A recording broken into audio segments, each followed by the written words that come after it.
को अच्छे से समझते हैं। तो देखिएगा दोस्तों, छठवां प्रश्न है आप सभी के सामने। इससे पहले आप पार्ट 1 नहीं देखे हैं तो इसी वीडियो के डिस्क्रिप्शन में लिंक दिया गया है, जा करके आप क्लिक करके देख सकते हैं। ठीक है, चलिए देखते हैं। छठवां इंपॉर्टेंट प्रश्न है, राष्ट्रीय आय तथा प्रति व्यक्ति आय में विभेद कीजिए। अर्थात राष्ट्रीय आय और प्रति व्यक्ति आय में अंतर आपको लिखना है। ठीक है, देशों की स्थिति की तुलना के लिए इनमें से कौन सी विधि बेहतर है। अर्थात एक देश की दूसरे देश से तुलना करने के लिए हम कौन सी विधि का उपयोग करते हैं, राष्ट्रीय आय का या फिर प्रति व्यक्ति आय का, कि कौन सा देश जो है ज़्यादा अमीर है, कौन सा देश गरीब है, इसकी तुलना करने के लिए हम किस विधि का उपयोग करते हैं, राष्ट्रीय आय का या फिर प्रति व्यक्ति आय का। तो उत्तर में लिखेंगे, सबसे पहले राष्ट्रीय आय के बारे में बताएंगे कि एक लेखा वर्ष में, अब एक लेखा वर्ष में का मतलब यह है किसी विशेष साल में। ठीक है, तो एक लेखा वर्ष में देश के अंदर सभी आर्थिक क्रियाओं से प्राप्त आय में जब विदेशों से प्राप्त आय को जोड़ते हैं तो राष्ट्रीय आय प्राप्त होती है।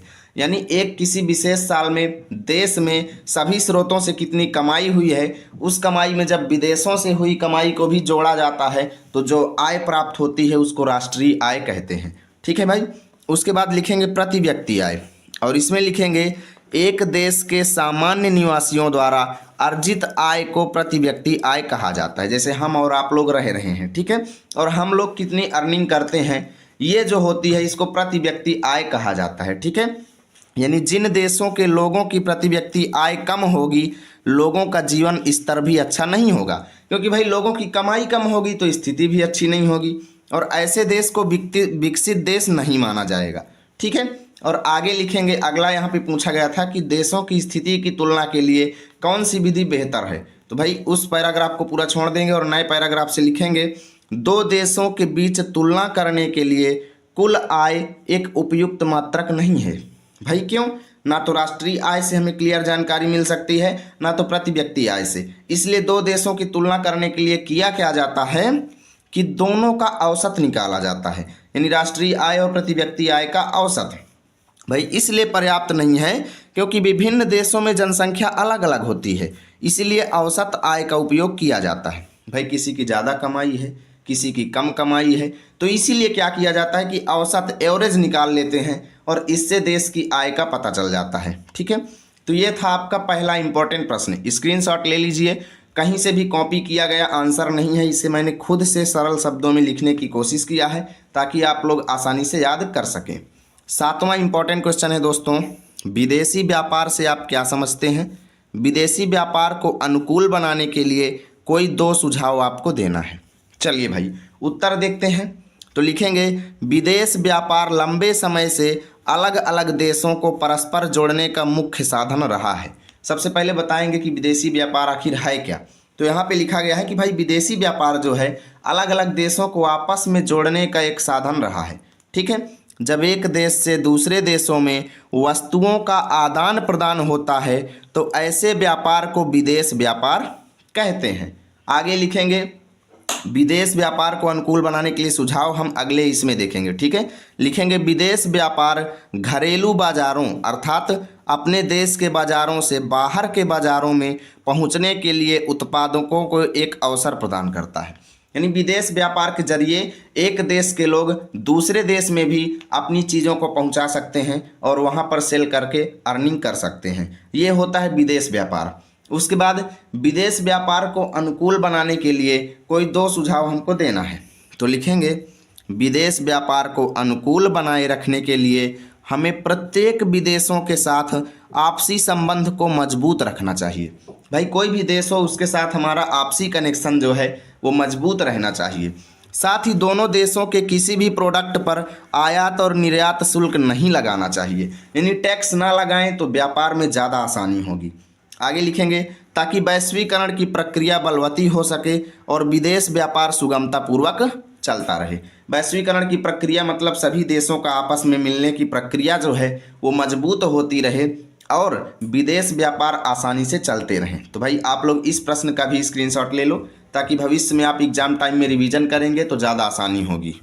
तो चलिए दोस्तों देखते हैं अब आठवां सबसे ज़्यादा very very very important question, बहुत ज़्यादा पूछा गया है दोस्तों, और पूरे के पूरे 6 नंबर आपको बोर्ड एग्जाम में दिलाएगा अगर इस प्रश्न को आप तैयार कर लिए तो। मैं बता रहा हूं दोस्तों, ये टॉप 100 की सीरीज चल रही है और इस सीरीज का एक एक प्रश्न आपके लिए वेरी वेरी वेरी वेरी जितनी बार कहें उतनी बार इंपॉर्टेंट है। जी हाँ दोस्तों, एक एक प्रश्न बहुत ज़्यादा खास है, लगातार पिछले 5 सालों से पूछे जा रहे हैं। 8वां प्रश्न है, सत्याग्रह का क्या अर्थ है? महात्मा गांधी जी द्वारा चलाए गए 3 सत्याग्रह आंदोलनों का विश्लेषण कीजिए। चलिए भाई विश्लेषण करते हैं। तो दोस्तों उत्तर हेडिंग डालेंगे और लिखेंगे सत्याग्रह का अर्थ है सत्य के लिए आग्रह करना, अर्थात सत्य के लिए, सच्चाई के लिए अनुरोध करना। गांधी जी ने इसे सत्य के हथियार के रूप में अपनाया था। ठीक है, सत्याग्रह में अहिंसा के माध्यम से अपने लक्ष्य को प्राप्त करने का प्रयास किया जाता है। भाई वहाँ पर हिंसक तरीका नहीं अपनाया जाता, अहिंसा के माध्यम से हम अपने टारगेट को प्राप्त करते हैं। गांधी जी द्वारा भारत में चलाए गए 3 प्रमुख सत्याग्रह आंदोलनों का वर्णन इस प्रकार है। ऐसे लिखेंगे 3 सत्याग्रह, तो पहला हेडिंग डालेंगे चंपारण सत्याग्रह और लिखेंगे गांधी जी ने सन 1916 ईस्वी में बिहार के चंपारण जिले का दौरा किया, अर्थात सन 1916 ईस्वी में बिहार के चंपारण में घूमे तथा वहां के किसानों को दमनकारी बागान व्यवस्था के विरुद्ध संघर्ष करने के लिए प्रेरित किया। यानी वहां के किसानों के साथ जो अत्याचार हो रहे थे उसके खिलाफ लड़ने के लिए उन्होंने किसानों को प्रेरित किया। दूसरा लिखेंगे भैया खेड़ा सत्याग्रह और इसमें लिखेंगे खेड़ा, जो कि कहाँ है? गुजरात में। किसानों की फसल खराब हो जाने और लगान चुकाने में असमर्थ किसानों से जबरन लगान वसूली करने के प्रयास के विरुद्ध 1917 ईस्वी में खेड़ा के किसानों के लिए उन्होंने सत्याग्रह किया। जी हाँ दोस्तों, खेड़ा के किसान जो थे उनके साथ अन्याय हो रहा था। क्या अन्याय हो रहा था कि भाई उनकी फसल खराब हो गई थी और इसीलिए वो लगान चुकाने में असमर्थ थे, यानी लगान नहीं चुका सकते थे, फिर भी उनसे लगान जो है वो ज़बरदस्ती वसूली जा रही थी। तो इसके खिलाफ गांधी जी ने सन 1917 ईस्वी में सत्याग्रह किया। उन्होंने खेड़ा में प्लेग से त्रस्त, यानी प्लेग एक महामारी थी, तो जिससे परेशान किसानों को जबरन सरकार द्वारा लगान वसूली का प्रबल विरोध किया और नैतिक समर्थन का प्रयास किया। इस तरीके से लिखेंगे भाई। स्क्रीनशॉट ले लो, ये पहला स्क्रीनशॉट, उसके बाद दूसरा स्क्रीनशॉट। चलिए अब तीसरा देखते हैं, अहमदाबाद सत्याग्रह, और इसमें लिखेंगे गांधी जी ने अहमदाबाद गुजरात के सूती कपड़ा कारखानों में काम करने वाले मजदूरों के हितों के संरक्षण हेतु 1918 ईस्वी में सत्याग्रह किया था। यानी कि गांधी जी ने अहमदाबाद के जो कपड़ा मिल में, कपड़ा के फैक्ट्री में जो मजदूर काम करते थे उनके हित में उन्होंने इस सत्याग्रह को किया था, जो कि अहमदाबाद सत्याग्रह के नाम से जाना जाता है। इस तरीके से ये 6 अंक आपके यहीं पर कन्फर्म हुए हैं। बहुत ज़्यादा इंपॉर्टेंट क्वेश्चन है दोस्तों, ये बात एकदम याद कर लीजिए, ये प्रश्न बहुत ज़्यादा खास है। 9वां प्रश्न है आप सभी के सामने दोस्तों, असहयोग आंदोलन कब चलाया गया? इस आंदोलन के किन्हीं 2 कारणों की विवेचना कीजिए। तो भाई उत्तर लिखेंगे असहयोग आंदोलन की शुरुआत 1 अगस्त 1920 ईस्वी को हुई थी। कब हुई थी? 1 अगस्त 1920 ईस्वी को, और यह आंदोलन सितंबर 1920 से फरवरी 1922 तक चला था। ऐसे लिखेंगे कि भाई ये सहयोग आंदोलन कब चलाया गया। ठीक है, और इस आंदोलन के प्रमुख 2 कारण इस प्रकार हैं। कारण हमसे पूछा गया है ना, तो कारण लिखेंगे, पहला नंबर डालेंगे और लिखेंगे इस आंदोलन को चलाकर गांधी जी भारत की भूमि से ब्रिटिश सत्ता को खत्म करना चाहते थे, अर्थात अंग्रेजों के शासन को भारत से गांधी जी फिनिश करना चाहते थे, भगाना चाहते थे, और यही इस आंदोलन का एक प्रमुख कारण था। दूसरा लिखेंगे अंग्रेज भारतीयों की बात नहीं मानते थे। भाई मनमानी करते थे, मनमौजी करते थे और हमेशा मनमानी करते थे, जिसके कारण गांधी जी ने भारतीयों को अंग्रेजों से मुक्त करवाने के लिए असहयोग आंदोलन की शुरुआत किया। इस तरीके से हम इस प्रश्न का पूरा आंसर लिखेंगे और हमारा ये प्रश्न भी कंप्लीट हो गया। चलते हैं दोस्तों इस सीरीज के अंतिम प्रश्न पर, लेकिन अभी तक कई लोग वीडियो को लाइक नहीं किए हैं। आप लोग लाइक करते रहेंगे तभी ये सीरीज आगे चलती रहेगी। मैं पर डे आपके लिए वीडियो लाता रहूँगा, तो भाई दमदार तरीके से, धमाकेदार तरीके से, शानदार जानदार तरीके से लाइक करते रहो। तो 10वां प्रश्न है दोस्तों आप सभी के सामने, बहुत ज़्यादा इंपॉर्टेंट प्रश्न है।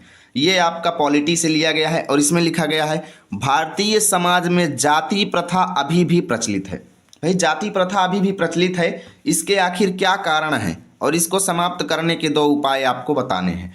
दीर्घ उत्तरी या फिर लघु उत्तरी में पूछा जाने वाला प्रश्न है। तो उत्तर में लिखेंगे जाति व्यवस्था हमेशा से भारतीय समाज का अभिन्न हिस्सा रही है। अर्थात जाति व्यवस्था हमेशा भारतीयों में रही है और इसने जीवन के प्रत्येक क्षेत्र को प्रभावित भी किया है। आगे लिखेंगे, यद्यपि भारतीय संविधान में जाति के आधार पर नागरिकों के बीच के भेदभाव को समाप्त कर दिया गया है। संविधान में सभी लोगों को समान बता दिया गया है, परंतु आज भी अनेक क्षेत्रों में जातीय असमानताएं देखने को मिलती हैं। आज भी अनेक क्षेत्रों में भाई ऐसा दिखाई देता है कि लोग जात जात में छुआछूत अभी चल रही है, जाति प्रथा अभी भी चल रही है, कई जगहों पर ऐसा दिखाई देता है।